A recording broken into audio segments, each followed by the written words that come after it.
So, I mean, we're law-abiding citizens.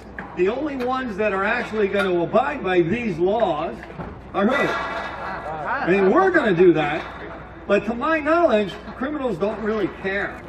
So, you know, we need your help in getting really good pro-gun people elected. If anybody is in the 30th district, we especially need your help, because we don't have control of the House of Representatives because we lost 2 seats in the Federal Way. You know, those of you that helped out on my campaign, I have a little coffee mug, and my little mug said the 50th vote. Well, I actually wind up being the 47th vote. You need 50 votes in the House of Representatives. However, I am now a senator, and I am the 25th senator. And you need 25 votes to get things done in the Senate. So, because of me and my fellow senators, all that wacko, gun-crazy stuff they're passing in the House is dead on arrival in the Senate. So, I would like to thank you for all your help and support, but all of this happens on Election Day. That's when we really are able to exert our rights. So, it's a little odd to me that you do not need a license in this state to carry open. But you do need a license to carry concealed. It's a little odd. So, I don't know why that is, but we will attempt to fix that. So, thank you for your help and support, and I'm going to allow my hero, if I could introduce the next guy. I just want to let you know, I'm reading my WAC magazine, and as I'm reading through this magazine, I see Representative Max Shea held off the feds from taking the guns away from a vet. So I want to introduce Representative Max Shea. When I read this, I took a picture and I sent it to him and I said, Matt, you're my hero. So when I grow up, I want to be like Max Shea. What do you say after that? My goodness. How's everybody doing today? Man, I love the Second Amendment. You know why I like the Second Amendment? Why I like Article 1, Section 24 of the state constitution? You know why I like it? Because it is a right you exercise. It's not something theoretical. It's something each and every one of us should be doing each and every day, right? Yeah. Now, I don't know about you, but I think it's immoral. I think it's immoral to create places in this country that can turn into places of slaughter. And I'm talking about gun-free zones, folks. How many mass killings have occurred in a gun-free zone? How many? So, how many lives do we have to lose because people want to take away our right to bear arms, our right to defend our family, to defend our friends, to defend our communities against terrorists and against everybody else who wants to perpetrate evil? Seems like a pretty simple thing to me, doesn't it? Yeah. Doesn't it? Yeah. So, you know, earlier this year we made national news because the media decided to do some fake news. They said, Matt Shea wants guns in stadiums and convention centers. And many people said, yeah, why not? And I said, well, you guys already know that's law in Washington State, right? It's actually law in Washington State already, preempted at the state level that we could carry in our convention centers and our stadiums. The problem was those local authorities were contracting your rights away without any say from you. So I said, hey, this right comes from God, not from anybody in government. We need to protect that right, especially in the place that is the most likely terrorist targets in America, our stadiums and convention centers, and especially so our retired police officers and our veterans can carry in those places and help stop another terrorist attack. Do you support me in that? Yeah. So we need to ask the media why they don't. We need to start asking the media the questions to justify their position. I want to end with this. We have a lot of bills this year. We have a lot of bills this year that are expanding the right to bear arms. Okay? One of them is to give notice when your concealed carry permit is coming up to be renewed, all right, or to expire. It's the only license out there that we don't get a notice of expiration. So we have a bill on that. Now check it out when you go talk to your representatives. Ask them if they support it. But I want to talk about one other bill that's very important to me, and that is a bill that we're going to be dropping tomorrow, Monday, to completely repeal I-594.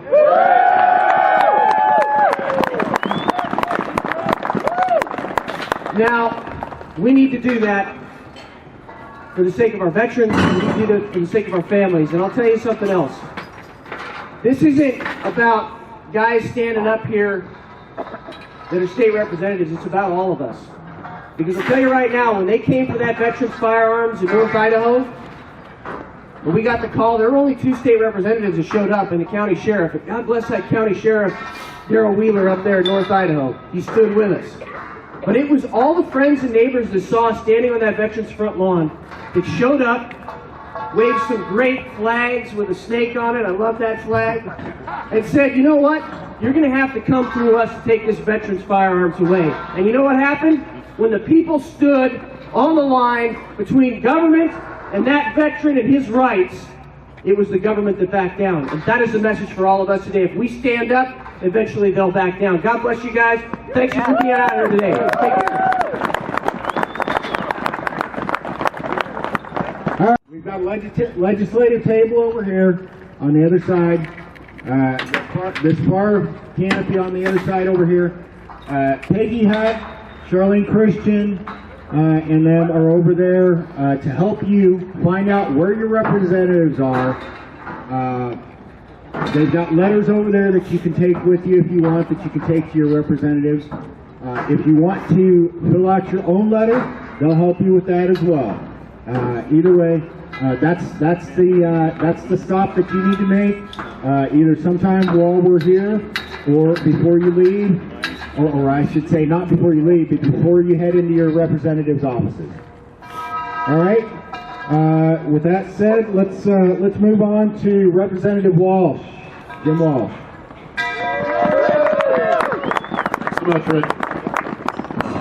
Thanks to all of you here, my brothers and sisters in liberty, coming out on days like this, on a nice, cool, calm winter day.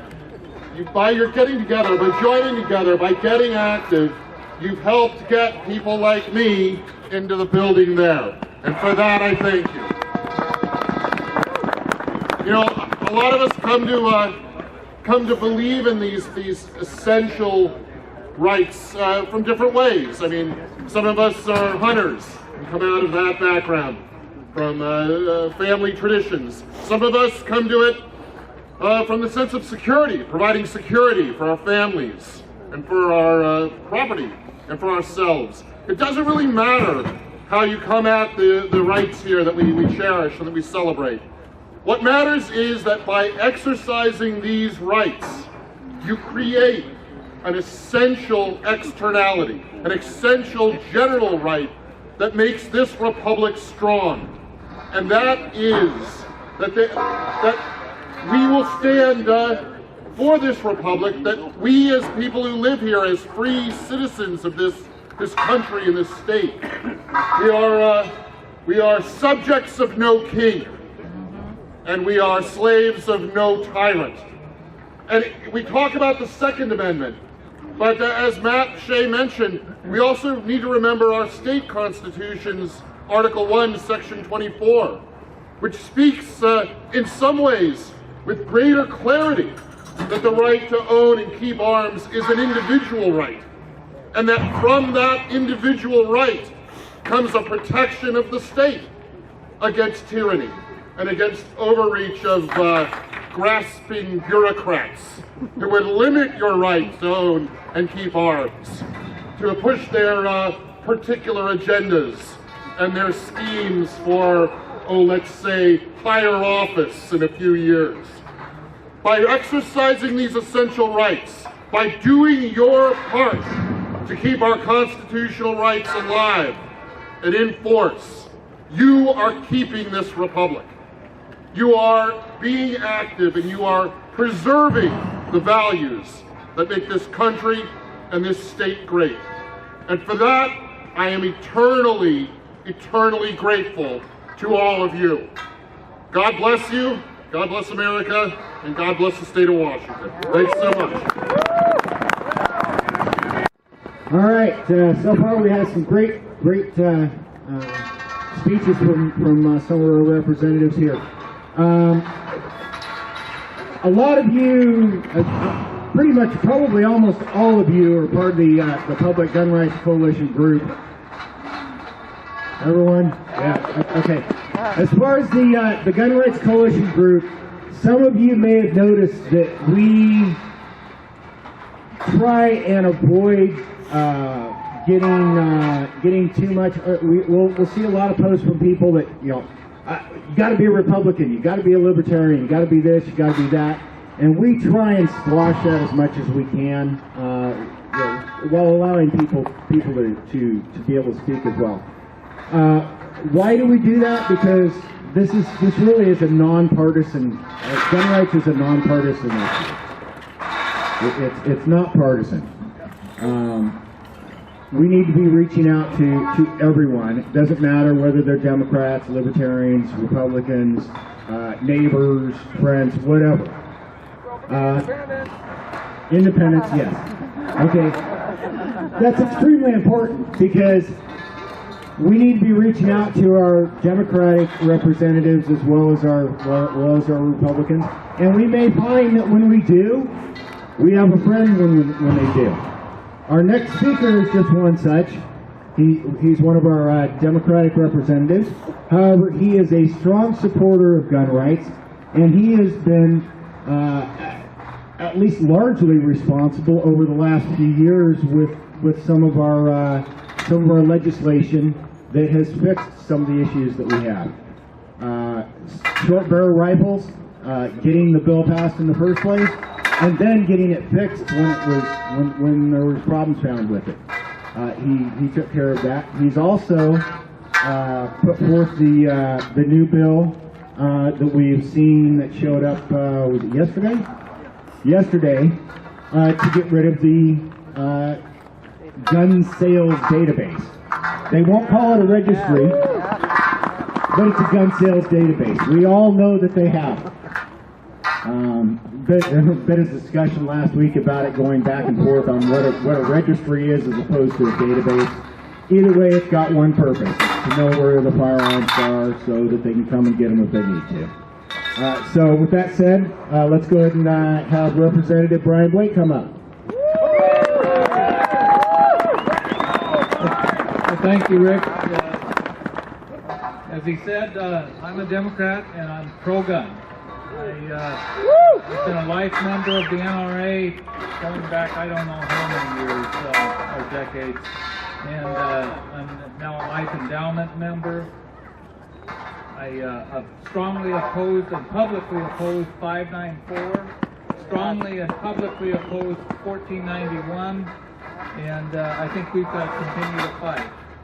As Rick said, one of my passions was changing the short barrel rifle legislation so we could own those, and we've done that. I can't change federal law, but contact your congressman, and we've got to change the National Firearms Act. There's some big flaws in that. Another effort that I had, many of you know that have worked with me, I use the word "huh" a lot. My wife notices that. Being a lifelong shooter and logger and around chainsaws and guns, we didn't, in the 60s and 70s, we really didn't think about our hearing. And so the suppressor bill that we passed here was an effort that I undertook and was kind of surprised that we got it done. And I think, again, I did what I could do at the state level. We've got to work Congress to get, I think it's the Firearms, or the Hearing Protection Act or something. Right. There's no way. You shouldn't have to pay a $200 tax to protect your health. That's ridiculous. And contact your congressman. So So this year my effort is going to be poured into removing that firearm registry. We've done nothing wrong. There's no reason for us to be registered. And anything you can do to spread the word amongst other legislators so we can get a hearing, get that bill moving. Thank you for coming out today. We've got to stand together and work together and get this done. So stay warm, drive safe, and we'll see you soon.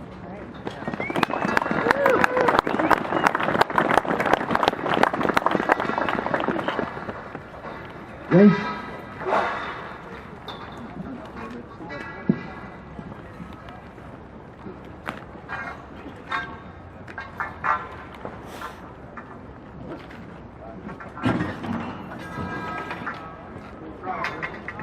All right, can folks at the top hear me better now? Yes, better. All right, great. Do we have Representative Young here yet? All right, let's go on. Go ahead and move on then to Representative Drew McEwen. Well, thank you, and thank everybody for being here today. I'm not going to rehash everything that's been said. It's all true and on point, and I just want to appreciate your efforts in defending our Second Amendment. And you know, the noise going on behind us is the cleanup from the inaugural ball that was on Wednesday night. Let's make sure the inaugural ball in 2020 is a governor that supports and defends the Second Amendment. And not the Mayor Rahm Emanuels of Chicago, those types who have the highest murder rate in the nation. 760 plus people in the last year murdered in Chicago with the tightest and most restrictive gun laws in the nation. That's not the path we want to go down, is it? No! So to that end, continue your fight. I appreciate all you do. Stand with you, and we're going to keep working to ensure our Second Amendment rights are defended and honored, and we'll keep this fight going. Thank you for being here today, and stay warm. All right, thank you.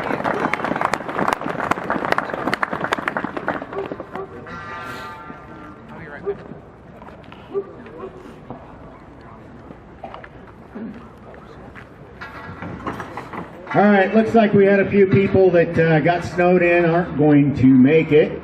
The next speaker that I'm going to have come up here, and he's standing back up there, probably doesn't even know he's going to end up down here now. But this fellow, he put on a rally down in Vancouver. Actually, both the folks that did so put it on down there. And boy, I'll tell you what, these guys did a great job of getting people going. So I asked Joe Gibson here if he would come up and speak, or come up here to speak, and he gladly obliged. So Joseph Gibson.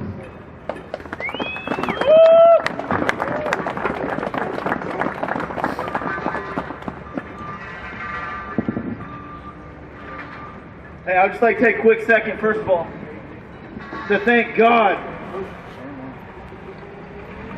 for not letting that lying, corrupt, gun-grabbing woman Hillary Clinton in that White House. Amen! There's a lot of anger going on right now. A lot, to say the least. Okay? I just want each and every single one of you in this crowd to know that I understand that you're angry. And I understand that you're frustrated. It doesn't matter who you are, but what side that you think that's wrong, we're all so mad right now. But the truth is that we all take hanging out different things in different ways. Some of us take to the streets and riot, destroy property, or yell and fight and scream. But then some of us have just become numb.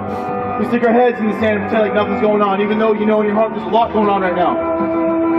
But then some of us, we let the anger motivate us and drive us, and we try to take action, make actual change in this country. And I want to ask you a question. Which one of those are you? Ready yet? Which one of those do you want to be to define your life and to define you as a person?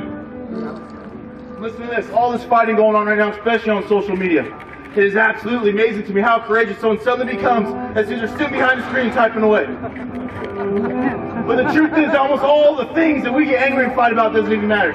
and is nothing more than a distraction. Exactly the people the top want. For us to fight over small and insignificant things so that way we don't ever take change. And all we do is focus on each other, and we don't direct our anger to the top where it should be and where it should have always been.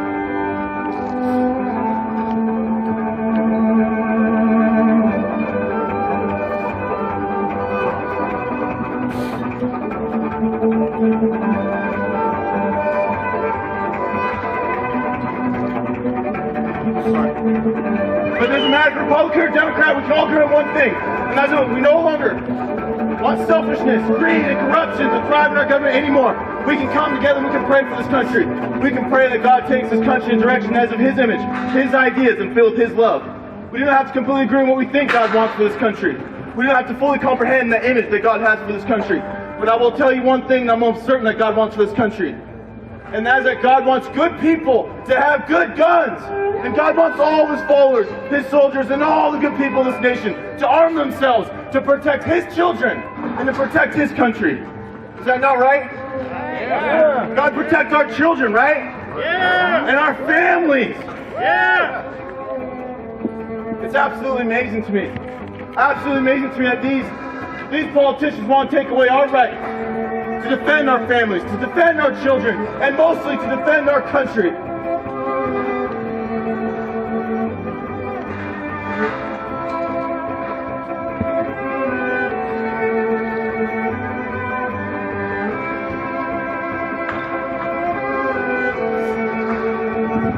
It's absolutely amazing to me that we live in a country where we literally protect our own corrupt politicians.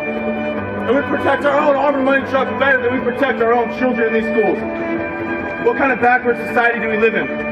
Tell me if I'm wrong. Isn't one innocent child's life worth more than a million corrupt politicians? Yeah. Isn't one innocent child's life worth more than a million armored trucks? My wife, she's a teacher at a public school.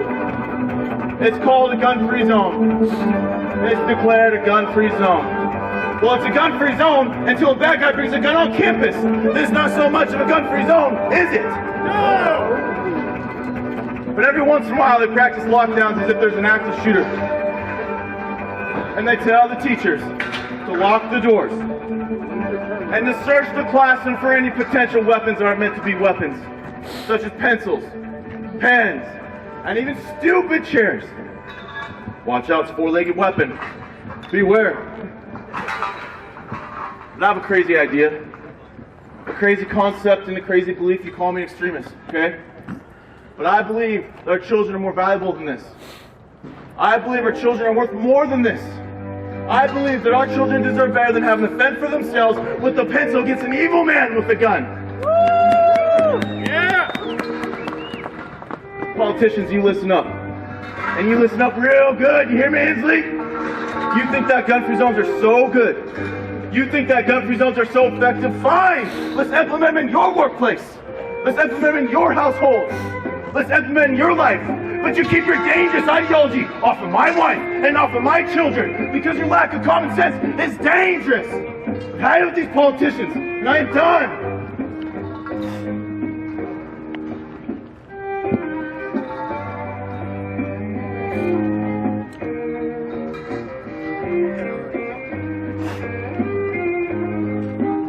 It doesn't matter if Republican or Democrat.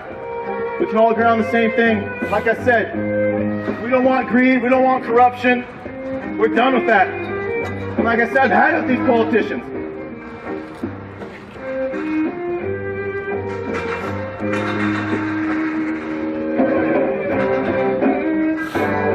Anyways, I'd like to thank all of you for coming out here tonight.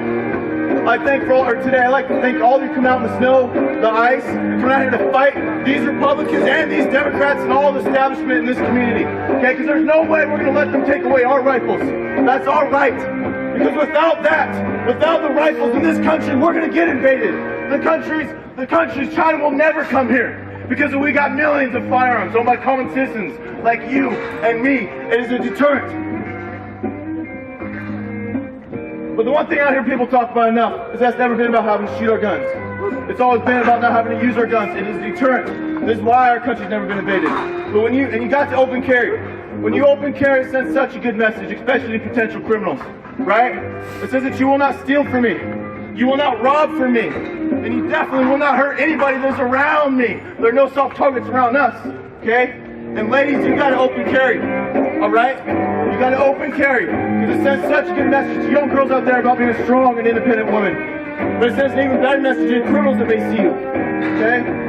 It says that I am not a victim, nor will I ever be a victim. And you will not hurt me, you will not take me, and I will not wait for someone to save me. And if you want some, you come and get some. Just like a real woman, you're strong and self-reliant. You gotta arm yourselves, ladies. Ladies, I'd like to thank each and every single one of you. I appreciate you coming out here. Don't ever stop the fight. You got to make sure that you go in there and you just give them hell. Okay, you got to go in there, you got to talk to them, tell you how you feel. Be passionate and make a change. Thank you very much.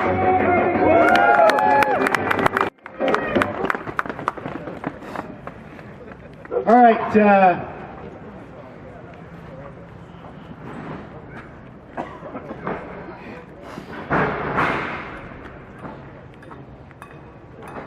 The next person I'm going to have come down here and speak is someone that we're looking at. We've got this assault weapons ban and this licensing deal and whatnot.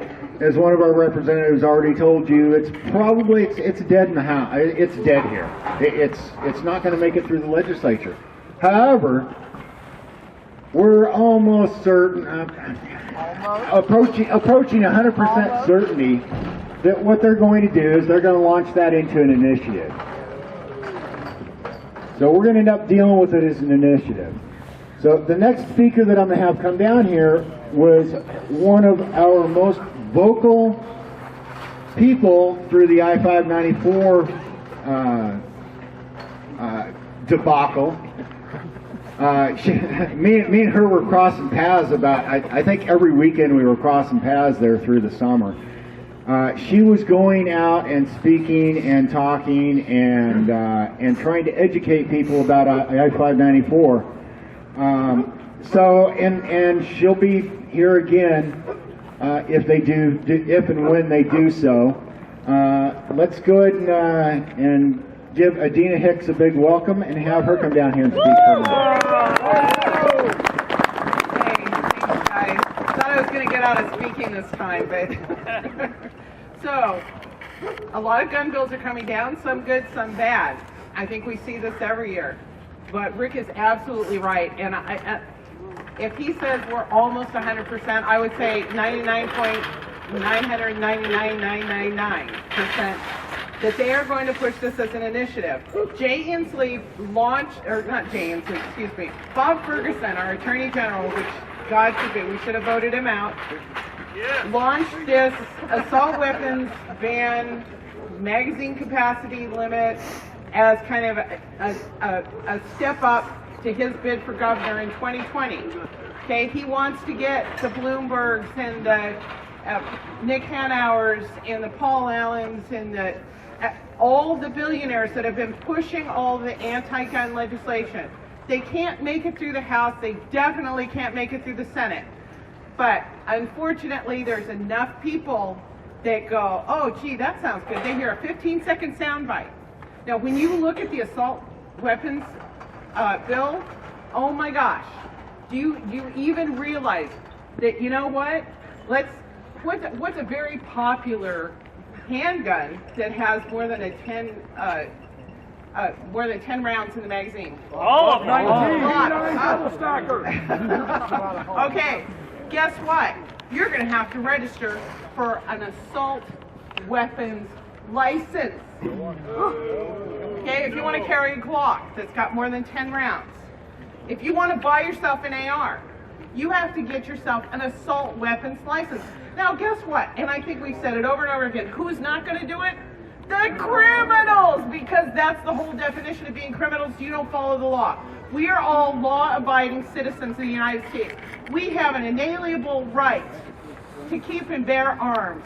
What part of infringed do they not understand? If the government said you have to drive around in a blue Yugo because that's what we've decided, that's all you can have, I bet you there'd be a lot more liberals that were irate, and driving a car is not even a constitutional right. So we have safe storages up again. That's not going to go anywhere, but they're probably going to push it in initiative. They have found our weakness, which is we've got to get people out to vote. We've got to educate the public. It is not getting it through the legislature anymore, because we have a strong enough coalition in the House and definitely in the Senate that will not let these ridiculous gun laws go through. We do not want to become another Chicago, do we? We do not want to become another Detroit.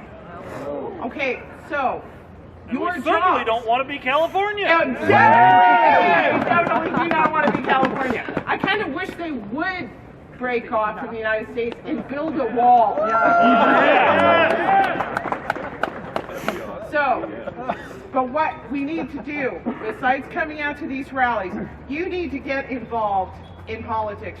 You need to be talking to your family and friends. You need to be educating them.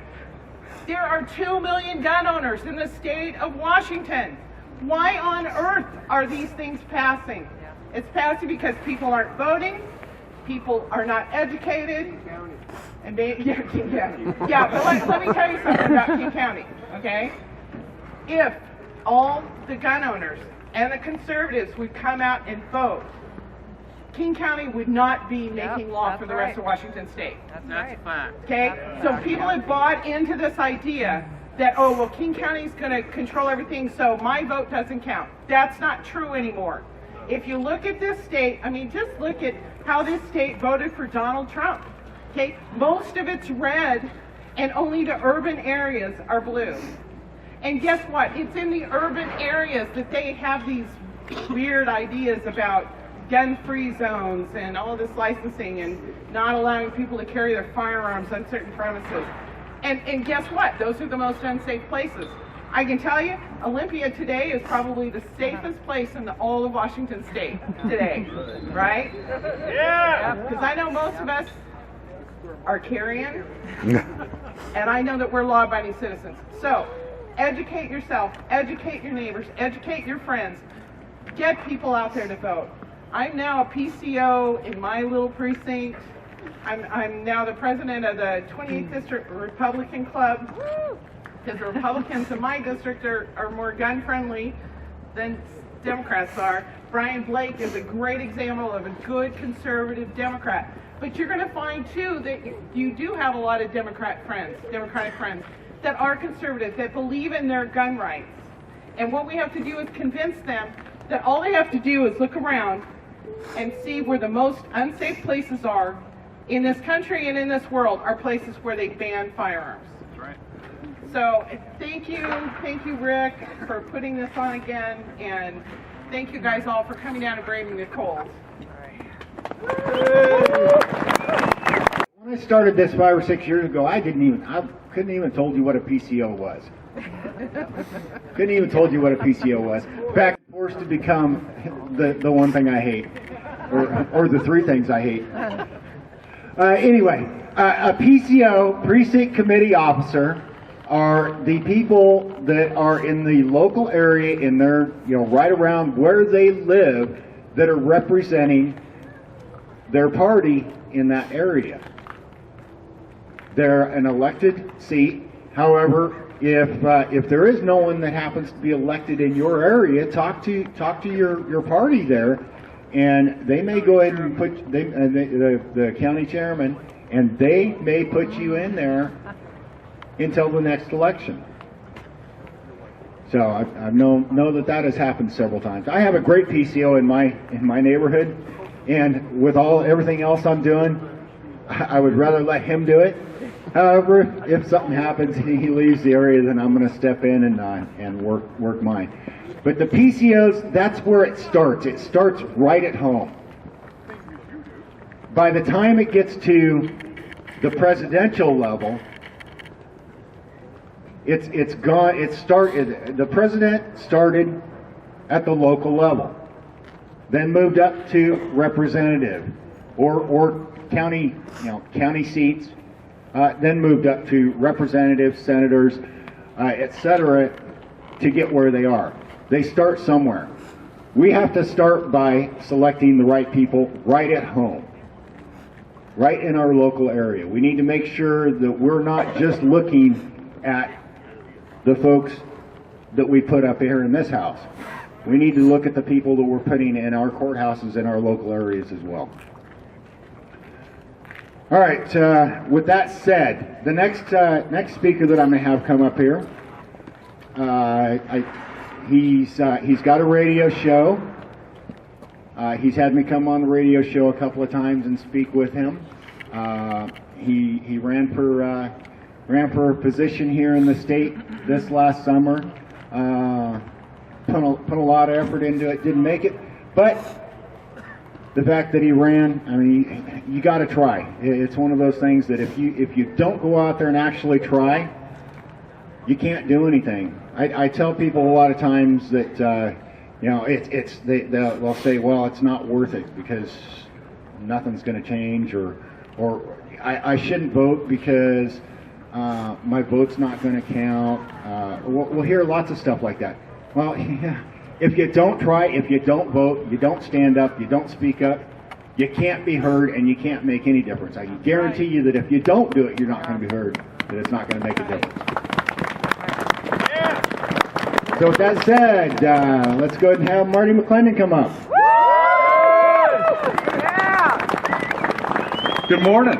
Good morning. What's interesting about Nadina said and about Rick said as well is, the people that are on the steps here represent tens of thousands, hundreds of thousands of people just like you in Washington State. All of them probably think they're alone and that no one cares of our liberal state. We're not. One of the things Nadina said about getting involved in PCO and so forth, we did the numbers on this election. I ran for lieutenant governor. We lost by 200 and some thousand votes. Where's that coming from? King County, right? We found one group, one church group in Federal Way, Slavic Christians, 110,000 Christians that would vote our way if they were registered. So 100,000 votes in King County changes the entire state. Okay, so right now we have some great people in office that are holding the line for our gun rights, but we need to be on the offensive. We need to be thinking in the next 2 years, 4 years, 8 years, 10 years to change around to be the leader in gun rights, not the one that's responding to what they do to us, right? Right. And so on that note, as far as the PCO goes, I am the Pierce County Republican Party chair right now. So if you're in Pierce County, come talk to me. We'll get you involved. But we're not going to stop. This is the one right that protects them all. We all know that, right? We're passionate about property rights. We're passionate about religious freedom. We're passionate about our freedom of the press and so forth. But none of it happens if we don't have our gun rights. And everything, 2 years ago, the idea of registration, this idea this year of everything is nitpicking to take away these rights. So we have to basically tell us what we can and can't do, right? Yeah. And what do we say? We say no, right? How do we do that? We go on the offensive, though. We get engaged. We stay engaged. The biggest problem oftentimes for a lot of us is we want to do our own thing. Leave us alone. We'll do keep on going, right? With our family, right? But the idea is they don't leave us alone. This agenda is driven from outside of the state and in the state, and they won't stop. It's not about until getting rid of all of our gun rights. And no, we need to keep them. So part of that, though, is saying, okay, let's stay engaged, let's be a PCO, but let's continue to work with candidates, hold them accountable, talk to them and explain to them how important it is that beyond that, these rights protect every right that they care about as well. It's why they're there is to protect our rights there. And we're there to back them up, whether it be voting, whether it be supporting them, whether it be running for campaigns. Whether it be standing behind people like Marcus Carter here up in Kitsap County, who's just had to run forever, right, Marcus? Yeah. The idea, though, is we as a community, as gun rights advocates, as people that like property rights, people that are conservative in nature, when a fellow Washingtonian is under attack, we need to get behind them and support them. Okay? We are very powerful together, and there are a lot more of us. I tell this story a lot. Years ago, when I first got involved in politics, and it's funny how the 2 out of 3 Rick said I'm a politician. But not a lawyer, though. But I would go down streets. In one street, you would have all liberal Democrats. They'd have signs out. They'd know each other. They'd have barbecues together. Okay. The next street over, everyone would be conservative, Republican in nature, but they didn't know it. They go, I'm the only one. Don't tell anybody. No, you're not. Your whole neighborhood is, but you got to get out and get engaged. Things like this, when you get out and get engaged, you meet people like you. Stay engaged. Start doing more stuff. A rally's just the beginning. A rally's the start of talking to legislators, but rallies, meet your neighbors. go to events and then keep on going. It's amazing how many times these things will rear their ugly heads, right? Right? But if we take the offensive and they know that this is a no-go zone for gun control advocates, then they'll go away. So that's our goal, right? Yes. All right. That's all I have to say, but good morning. Thanks for coming out. Let's keep the fight. We will win. Thanks. Thank you. All right, for the next speaker, and I'm not exactly sure where he went here. They have been the I'm going to say the victims of some serious gun control fighting, where it's affecting their ability to do business and their ability to operate. They've been in this fight for, I don't know, how long, 2-3 years? The Kits Up Rifle and Gun Club? Okay, Rifle and Revolver Club. Right. We got Marcus Carter here from the Kits Up Rifle and Gun Club to share some of the things they've had to deal with and to discuss our gun rights as well. Hey, Marcus! Again, thank you. Appreciate the opportunity. Again, Marcus Carter, I'm the Executive Officer of Kitsap Rifle and Revolver Club. Kitsap County versus Kitsap Rifle and Revolver Club. Remember that case, because that is the case that will be quoted when they shut your gun club down. How many of you know and believe that a responsible aspect of keeping and bearing arms is having the ability to practice meaningfully with your firearm? Something that hasn't been mentioned yet that needs to be dealt with, and that's meaningful range protection legislation. Talk to your legislators about it. We have been under attack for well over 20 years. So much so they wanted our gun club shut down that they've attacked me personally. As an NRA training counselor, that's an instructor's instructor, they took a rifle of mine almost 18 years ago. They still have it. And I'm still fighting and standing there. I personally stood right over there in that building and argued myself orally on the case against me. But it's worth it. Every time I look at my kids and my grandchildren, it's worth it. Kitsap Rifle and Revolver Club has been, at this point, we have an injunction that bans the discharge of firearms. Kitsap Rifle and Revolver Club was founded in 1926 for the specific purpose of being there for sport and national defense. Our club set up Camp Wesley Harris, the Navy and Marine Corps shooting range right next door.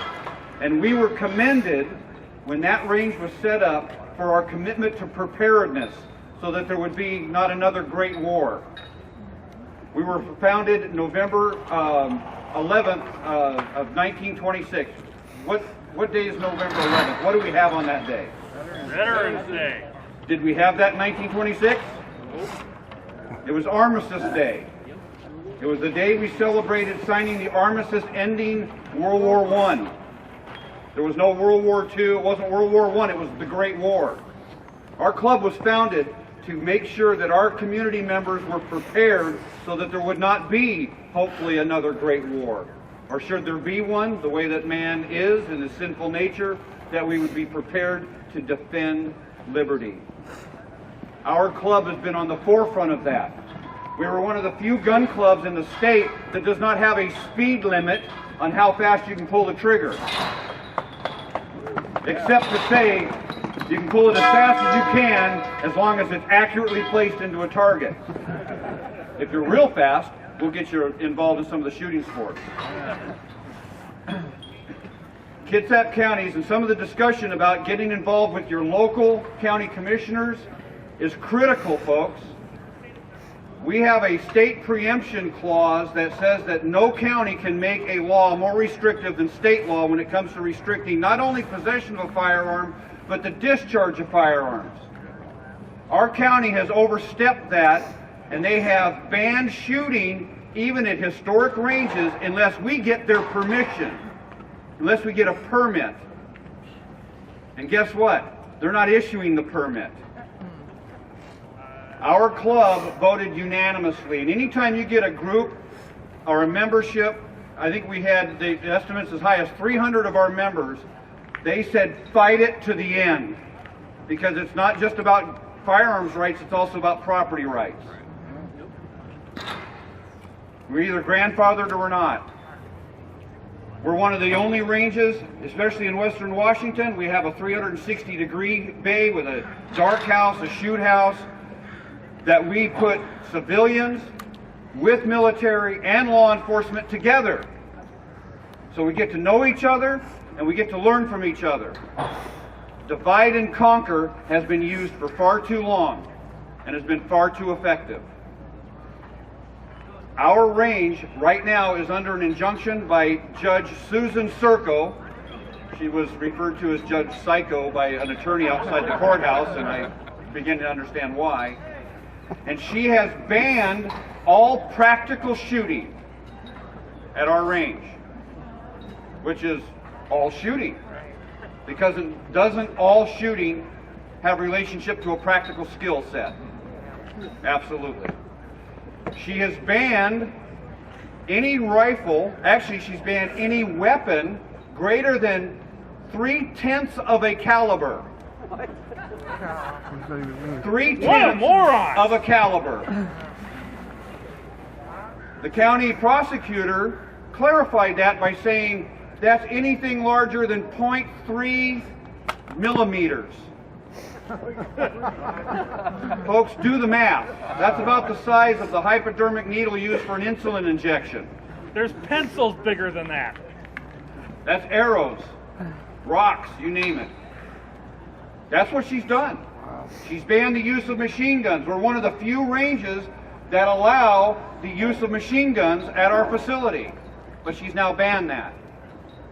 She's banned the discharge of cannons at our facility. I've got 4 cannons that are firing cannons I can hold in my hand. Why are they banned? For emotional purposes? Perhaps. One small group of citizens in our community, Central Kitsap Citizens for a Safe and Quiet Neighborhood, have used our tax dollars and got our county to sue us to shut us down for nuisance and safety issues. The only problem is they couldn't find any safety issues. So they came up with something that is unbelievable. They said we expanded our use, which is illegal, because we started allowing anything larger than .3 caliber. We've always shot. We've never had a restriction on caliber. We have 2 16-inch rounds sitting at our front stairway with a little sign that says caliber restriction. If you're shooting anything larger than that, you must contact the executive officer so he can come down and shoot one too. Our club was founded for the very reason many of you took time off work, away from very busy schedules to be here today. I'm saddened that this number isn't quadrupled at a minimum. But this is still something that we can accomplish. We're here for the right purpose, and we need you and we need your support. Ranges like ours are under attack. The county has actually argued in court that the type of training we do for civilians should never happen on a civilian range, but should only happen on military and law enforcement ranges. They don't understand that the military and law enforcement community get their cues and get their advancements from the civilian community. Why do you think they have ACOGs on their rifles now? Because in the 3-gun game, we started using scopes and dots and all sorts of things and making them bulletproof so you could run into stuff. And they're finding, wow, that stuff really works. That came from the civilian population. They seem to forget who's supposed to be subservient to who. Hey. Folks, we need your support. Gunsafety.org. Gun safety, easy to remember, gunsafety.org. We also have a Facebook site. Take the time to check it out. We have a hearing coming up February 2nd. They have filed 2 lawsuits against us over $1 million has been spent between our tax dollars and our club coffers to try to remain open. We are hoping the Court of Appeals, which has stayed every time we've turned around, the Court of Appeals has stayed their attempts to shut us down or overturn them. We filed an emergency stay to be open. The county has until the 27th of January to file a response, and 10 days for us to reply to that. And then hopefully, God willing, we will be open again. But folks, you must get involved locally. And in here, please talk to your legislators about meaningful range protection legislation, or at least at a minimum to get the people that are running, it's supposed to be the AG's job, but I don't know if we can get much help from him, to enforce the state preemption and get these local jurisdictions that are trying to run these restrictions on all of us, including our shooting ranges, and get them to back off and adhere to the constitutional protections that we have. So again, thank you for the opportunity. Gunsafety.org. Check it out, folks. We could use as much support as we can get.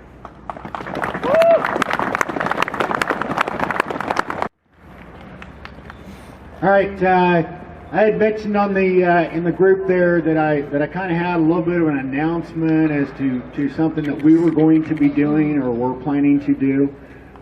It's still in the works, so we still got a ways to go. However, what's the other side been using in order to attack our rights and to actually get something done? Money. Money, yes. Initiatives. They've been pushing these initiatives through.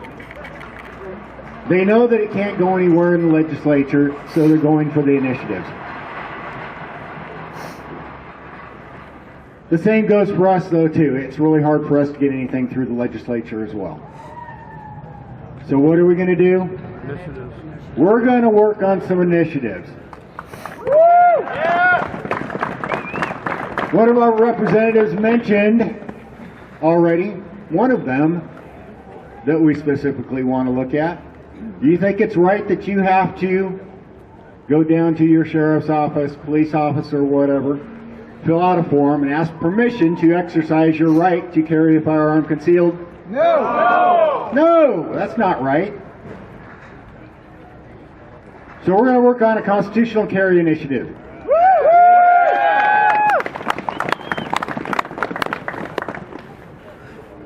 We need to get rid of I-594 as well, right? Yeah! All right. Well, Representative Shea is working on trying to get that through the legislature. However, if it doesn't, let's go for it through initiative. Let's get rid of that. The other one is also the one that Representative Blake is working on. Getting rid of that gun sales, gun owner registry database, whatever you want to call it, getting rid of that as well. So those are the three initiatives that we are looking at potentially running.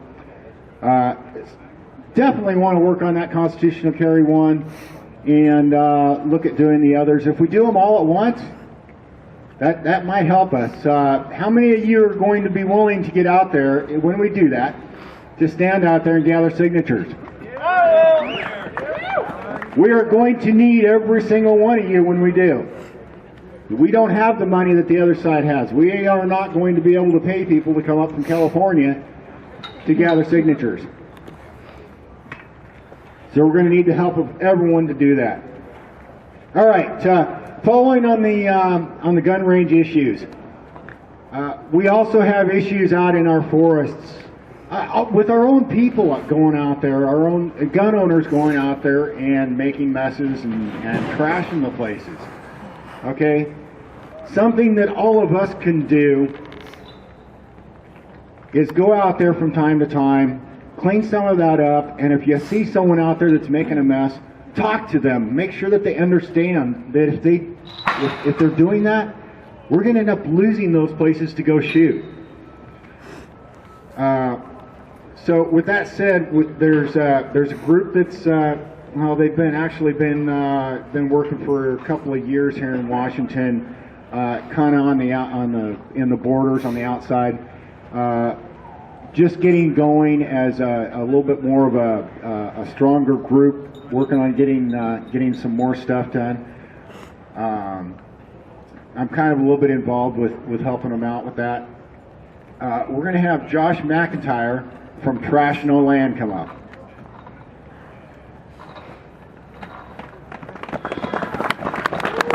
Hello, everybody. Brought my little ThinkPad here so I don't forget anything.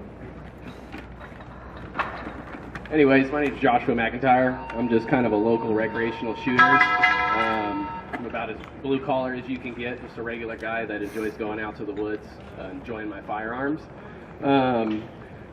Some things I just wanted to kind of go over. I kind of became acquainted with the DNR a little bit in shooting out in the forest, primarily Capitol Forest. Upon doing that, I had some extensive conversations with a few gentlemen at the DNR, especially the boots on the ground. Barry Godfrey is the forest warden out at Capitol Forest. Upon asking him, just scoping out some places to shoot, he kind of relayed some concerns about the trash and the safety that's going on out there at Capitol Forest. It seems that the locals, as well as others involved, trail riders, other people recreating out in the forest, are complaining about the shooters. So as you all might know, we can't afford our shooting community to have a bad rap or a bad jacket. So it's kind of essential that when we're out there at the range, like Rick said, make sure that we're kind of doing our due diligence to pick up our targets, pick up our trash, and spread that along to everybody else. Because we already have a gentleman here talking about how our sportsmen's clubs are under attack. The very last thing we need is for the Department of Natural Resources to try and restrict certain shooting areas. With that being said, I did have an extensive conversation with Glenn of the Department of Natural Resources last night. He said that things seem to be on the up and up. They're actually going to accommodate certain areas of the forest and make them better for shooters. I think it's just going to have to be up to us to make sure that some of the areas that are problem areas aren't going to get cut away completely. So with that being said, you know, the only thing I have is just things we can do. Sometimes just walking up and shaking hands of your fellow shooter at the range if you see him doing something. Sometimes they don't exactly know completely that what they're doing might be damaging to the range or whatnot. Just walk up, shake some hands, make a friend, and just give some proactive education on why we need the range clean and why we shouldn't be shooting things like glass or you know, trash, TVs, televisions, whatever the case might be. Other than that, you know, I'd like to thank each and every one of you all for being out here today. You're all really special individuals to come out here and stand for freedom. A lot of people were going to their jobs, and a lot of people took days off, and I appreciate each and every one of you guys showing up here today. So if anybody can, when you're in there with the legislators, just, you know, keep this on the back of your mind that our forest areas, the shooting areas in our forests are going to be in jeopardy too if we can't keep the fight going there. I'll also mention, if you guys want to get involved, check out waguns.org. We hold a lot of cleanups, shooting activities, sometimes just barbecues and shoots. If you go on to waguns.org, it's a wonderful place for the shooting community to come together and start these cleanup scenarios, even rallies such as this. If you get on waguns.org, there's oftentimes a lot of information about it. And of course, I thought I'd end it with a good Benjamin Franklin quote. He says, "Democracy is two wolves and a lamb voting what to have for lunch. Liberty is a well-armed lamb contesting the vote." Thank you very much, everyone. God bless you all. Pretty much knows how the Gun Rights Coalition got started. The group of us from a whole variety of different groups and organizations, we saw a need for uniting together so that we're all working together. As such, not only are we able to be more effective when we're speaking to our representatives, but it sure helps when we have all those resources to pull together for setting up something like this. We've got AP 3% over here. We've got South Sound Civil Defense Group over here. We've got Tea Party over here. We've got NRA. We just have several groups that are involved out here that help to get this set up. Many team leaders and community leaders as well. We've got Hawk Jim Sains over here. He's one of our community leaders. Several of the people that are involved don't necessarily lead a group, but they're leaders in the community. And they wanted to get more involved, asked to be more involved, and so they are more involved. All right, with that, let's go ahead and, Nate, are you ready to speak? All right, let's go ahead and have Nathan Vigil from the AP 3% come on.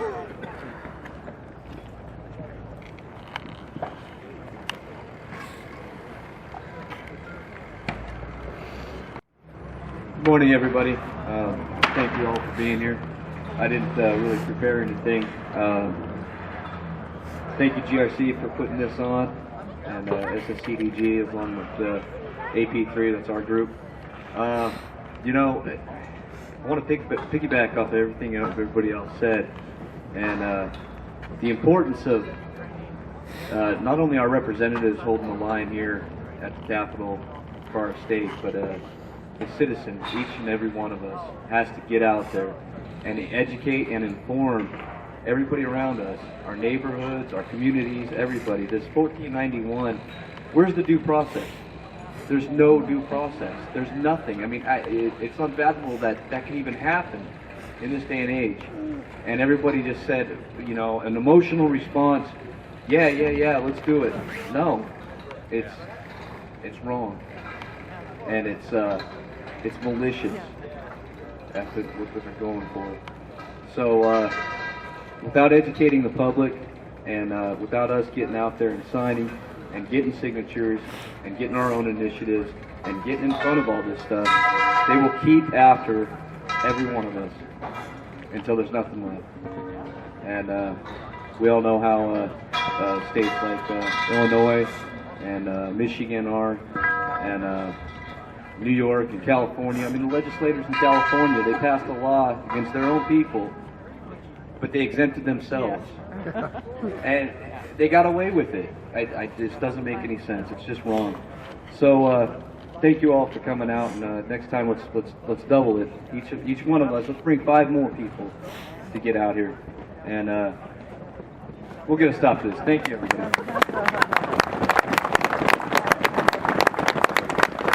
Okay, I want to go ahead and touch on our wonderful Attorney General.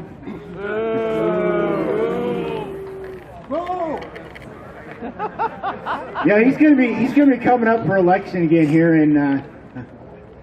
Well, he was just reelected, so we're probably gonna have to deal with him for a little bit. Hopefully, everyone knows better next time. In the meantime, though, has anyone really looked at those bills that he wants to push through? Oh yeah. I'm sure several of you have. Yeah, how outrageous these bills are. Okay, for one thing, we know that they're not assault weapons. However, they're going to create their own definition of them if they can. And their definition of an assault weapon is not just this here, and not, we have several people carrying them here. How many people here, and I'll bet there's several here right now. How many people have a 9mm here that holds more than 10 rounds? You're holding an assault weapon, according to the Attorney General.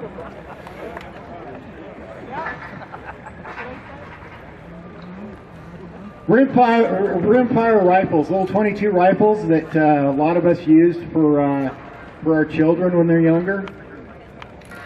A lot of those hold more than 10 rounds too. Guess what? The Attorney General says that those are assault weapons too. Well, and then the Attorney General says, well, if we can't get that through, then I've got an alternative for you. Has anyone looked at the alternative? Recall. It's even worse. Everyone that has an assault weapon will need to have a license, a special enhanced license by the year 2020. Everyone will have to have one immediately if they don't already have one of them. But if they have one of what they're calling an assault weapon, then they'll have to get an enhanced license by 2020. What's even worse, you'll have to renew it every single year. Yeah, seriously, it's only good for a year. So you're going to have to renew it every year. And furthermore, they don't have to issue it to you. It's a may issue. They may or may not give it to you. So, year 2020, you go get your license, and 2021 rolls around and they don't issue another license. What are you supposed to do with your legally owned firearms that you purchased legally? I guess they expect to do like they're doing in California. Well, let's not let California be here. We need to not let that happen. All right, the next speaker that I'm going to have come up here, he's another one of our coalition leaders. He was right there at the beginning when we got started. He is this man. I mean, he works and works and works with group after group after group, fighting for our rights, fighting for our people. The last rally we were at, before he came to the rally, he was out feeding the homeless before he came up over here. This man, he really deserves a big hand. We're going to have Alan Acosta come up.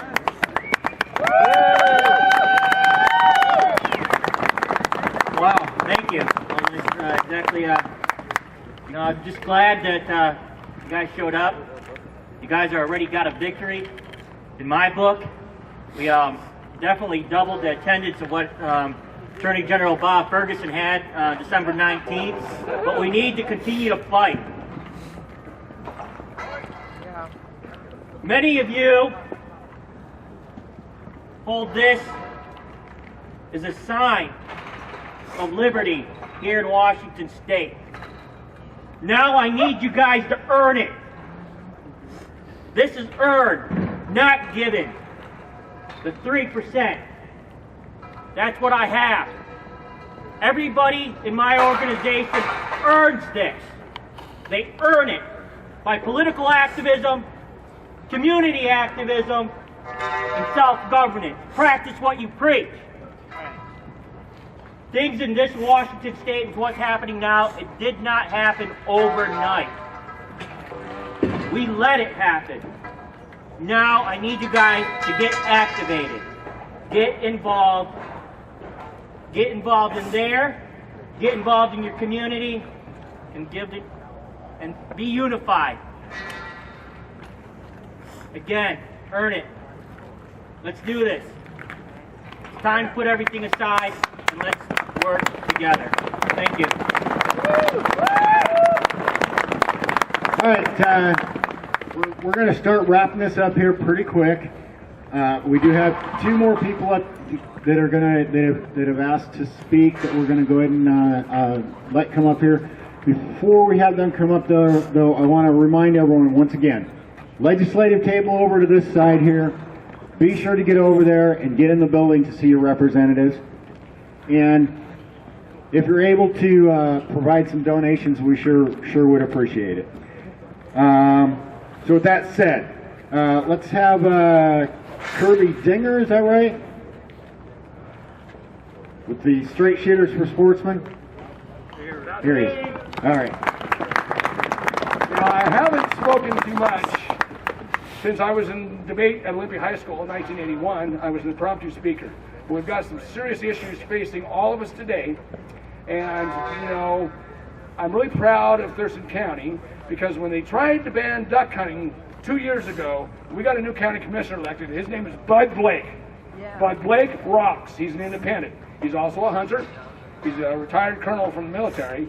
And now our county commissioners are working on some of the issues facing us today. I have hunted since I was 10 years old. I was the captain of the Olympia High Gun Club. I have pictures of me and my buddies sitting in the stands at Ole High. We all had our shotguns with us. Pete Strobel was my gun instructor, And every day on Thursday, we would head over to his house, we'd hand load all our shells, and head out to the Green Gun Club and we'd shoot trap. This tradition is dying. I will be damned if I want to take my neighbor's kids bird hunting with me, teach them the values of quail hunting, eating healthy, upland bird is great. I'll be damned if I can't loan them my shotgun to go hunting with me. I don't have any kids, but I love kids.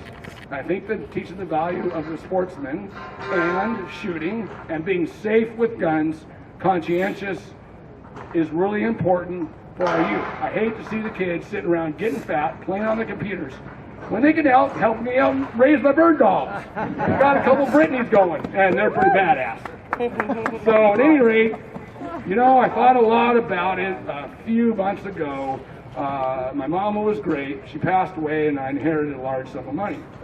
Kirby, you can't do concrete all your life. You're going to be broken down. You're not going to be able to pack out a deer.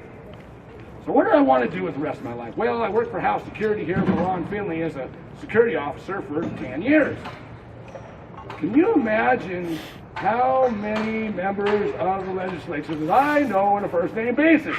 So how can I take that to my advantage to help out all of you, all of my sportsman buddies, all of my fishing buddies? So what do I want to do with my heritage? Well, I bought a great white fishing boat. That's great because I like to eat ling cod just as well as upland birds, deer, elk. I missed my elk this year, but so how can I help?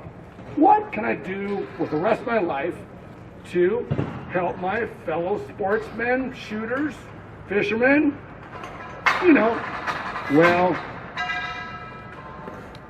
Judge Bolt affirmed that the treaty tribes in the state of Washington, we have 22 sovereign nations in the state of Washington. I'm not going to take them on. They're federal nations. They got a lot of gambling going, and let me tell you, they got a lot more money than me, and so do they have a lot more lawyers. But I will tell you this. We've got a transparency issue with the tribes right now. If I, as a sportsman, harvest a fish, or a piece of game, or a bird, and I sell it to anyone, I'm a felon. I will go to jail, I'll lose my boat, my guns. I don't have a problem with the tribes eating healthy like I like to. I like deer and elk, they like to eat, whatever, they set the rules, print their tags, whatever, go fishing. I use a fishing rod, they use nets, I don't have a problem with that. But I do have a problem when I cannot go out and harvest something that I like to eat because the tribes want to set their own seasons via the Bureau of Indian Affairs.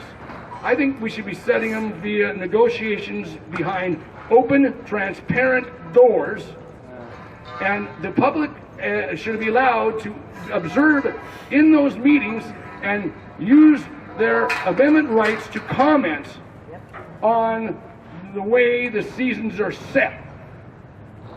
I don't have a problem with Judge Bolt saying you tribes get half the fishing game, and so do we. But now the tribes have gross revenues in excess of $16 billion a year, and they can use their clout to pull it over the sportsmen. So I decided, and I did this 2 days ago, 1 hour before Governor Inslee's State of the State speech. I went down to the Public Disclosure Commission and I registered as a volunteer citizen lobbyist to work for everybody here. And I'm going to use my clout and the knowledge that I have and the people that I know to dedicate the rest of my life to stand up for people that don't have the time to do so. I opened SS4S, Straight Shooters for Sportsmen. I registered with the PDC. Chip up there asked me, Kirby, you're kind of a smart ass. What do you want to do? What are you going to work on? How are you going to do this? Well, Chip, I inherited some money. I'm self-funded. So I'm not paid by anyone. I am my own boss. I'm my own man. I'm my own maker. So on my hobby cards, because lobbying is my hobby, it's not my business. I'm working on sportsmen's issues, Department of Natural Resource issues, and state agency reform. Now, my friend Bud Blake, who is the lead county commissioner now in Thurston County, a retired colonel, he goes, Kirby, you got to be careful what you say, because you can't make enemies, you have to make friends. And I said, Bud, I got this new motto that you taught me. You gotta kill them with kindness. So I intend to make friends with an outstanding, beautiful individual. She will know me well. I will be making appointments in her office at all times. She's our newly appointed DNR director. Her name is Hillary Franz. Now, a lot of you folks don't know her. A lot of my Eastern Washington farmer friends in the 9th District, that's Schessler's district, they're really suspicious and really distrustful of Director Franz. She was sworn in the other day. She's quite attractive, and let me tell you, she is about as liberal as President Obama, and she's about as smart. She is a formidable adversary. Anybody who underestimates the DNR director and her staff, you're sorely mistaken. You can't take her on by verbally abusing her because she'll whip your butt. So what you got to do is you got to tell Director Franz, we have a shooting range that's a Department of College shooting range. It's at Fish Trap Lake in Spokane. A new sign appeared the other day at the front door. According to RCW such and such, if you shoot red bullets at this range, which is a state range, you are subject to a $1,000 fine and loss of hunting privileges for 3 years. This is serious. This is real. I'm not lying to you folks. I checked out the range. So at any rate, that's what I'm going to do. And you know, if you're doing something that you don't like to do, you may not be really happy, like I do concrete, and I'm not happy when the mud shows up hot. But I figured since it's too cold to pour concrete, I might as well come up here and have the time of my life. SS for us, public relations. We're going to do something about this. Thank you all folks for showing up. Yeah. Speaker that I'm gonna have up here, Avery Hufford. Hope I pronounced that right. Avery Hufford. He works with Scott Staffney. Some of you may recall him speaking at I believe it was the summer rally that he spoke at. So we're gonna have Avery Hufford come up here and speak for a moment. How's everyone doing today? Awesome. Man, it is cold out here, huh? Yeah. All right, so I just wanted to ask everyone something about judicial power. All right? Judicial power is the power that the government uses to coerce the most rights. People think it's the legislative branch. That's not true. Of course, they're involved sometimes, and sometimes they're involved in doing a lot of good too, and so is the judicial branch. I'm not trying to demean them. But people need to understand, I work in a law firm, and every day we work with constitutional law, and it's not pretty. There's a lot of a lot of corruption we see. Here's another question I have for you guys. Does a judge have the right to claim jurisdiction in a court? No. Thank you. Wow. All right. It was a good crowd. Because most people would say yes. In fact, 6 months ago, I would have told you yes. I'm a millennial. I'm 22. The school did an awful job at teaching these things. But, thank God I work for a great lawyer. And he's taught me some good things. And I'm telling you that the courts sometimes claim jurisdiction in places that they may not. They may even make rules that are not to be followed. Judges have to follow the same rules that everyone in this crowd would have to follow, according to our Constitution and the rules that they've set out.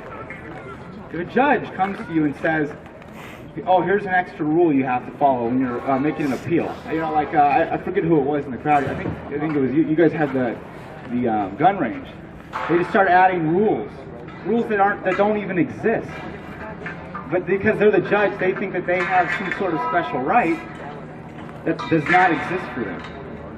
So every day we work with, gun rights is something that I feel passionately about, and that's why I came to this, and that's why I'm representing the firm here. But we also work in a lot of other areas. We also do advocacy. Advocacy is something where we help the community under the American Disabilities Act, help people represent others who have disabilities in court. The way the legal system is working right now is there's lawyers and then there's judges. And lawyers and judges get to they have like a consolidation in power. They work together and all the decisions are made between them. But I'll tell you one thing about that system is the people have the least amount of power when it works that way. I mean, the amount of energy, time, resources, and money it takes to do a case is unbelievable. And anyone who's going through a case right now probably knows exactly what I'm talking about. I think that everybody, especially if you feel strongly about gun rights, and that's why I came here, because I feel very strongly about gun rights. And it's really sad we lost Anton and Scalia. Big loss in the court, but hopefully, Trump won, so we got a big win there, right? I hope, we're going to get some good judges in there, hopefully, that are big Second Amendment people. People need to look up the rules that the court has to follow. See, there's the Constitution, there's the Washington State Constitution, there's the laws that they pass here at the legislative building, but people also need to follow what court rules need to be followed. Who are your judges in your county? That's a lot of things that people don't pay attention to. We're all caught up looking at the president, the vice president, who's going to be the vice president, who's going to be the governor. But what about the judges in your county court? Because I'm telling you, they have more power over subjects like gun rights than most of the people that are on TV. Most of the people in this building, actually. Yeah, they can pass the laws, but who's enforcing it? The judge. And people need to be watching these judges like a hawk. And that's why I came down here and I got a chance to speak and I got to tell you guys that everyone here should be absolutely watching their county judge, the Superior Court, all the Washington State courts, all the way up to federal. These judges are, we also work in foreclosure fraud, and that's a little bit out of gun rights, so that's why I'm not going to get too far into that. But they make their own rules sometimes. I mean, I'm not joking. It sounds like I'm just coming out here and saying some mad conspiracy, but the truth is they can slide by because a lot of people don't understand the rules in their area or the constitutional rights that they have. And if we all just acknowledged it, we'd have so much more power as the people. And that's exactly what we need. If we want to pay attention to things like gun rights, we need to be watching these judges like hawks, making sure that they're following the rules, following the Constitution, and that they are not lawmakers. There's a reason we have a separation of powers. In fact, that's something we're working with right now, a court case. It's about the lawyer I'm working for. They told him to limit his appeal to 30 pages. And that if he wanted to do that, he would have to show up to the court with 30 pages, and he said there's no law that says that. We actually quoted the Federalist Papers in the brief we sent into the court and said, you guys are not lawmakers. You don't have the right to do that. I was listening to the story about the gun range, and I was thinking this is exactly the same. This is exactly what I see every day, and this is happening with the guns too, just like it's happening with a lot of other things. If we get these judges, if we watch them closely, I'm telling you, we'd have a lot more power, and that's what I came here to say. Thank you, guys. Go Seahawks.